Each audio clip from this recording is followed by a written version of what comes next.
আমার সাথে 2 থেকে 3 বছর থেকে কথা হয়, ফোনে দেখা হয় না। আবু তালেব নাম, বিএনপির সেক্রেটারি উনি।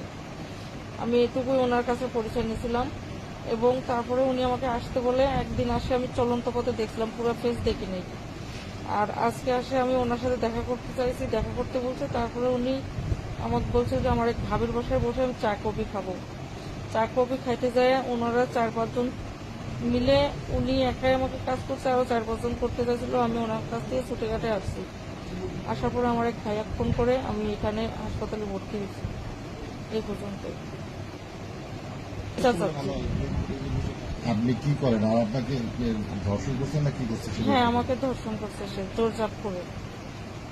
কে কি করছে? উনি একাই, আবু তালেব একাই করছে এটা। আর কি উপস্থিত ছিল? ওনারা ছিল, আমার কাছে থাকতে চাইছিল, দর্শন করতে চাইছিল, আমি করতে দিইনি।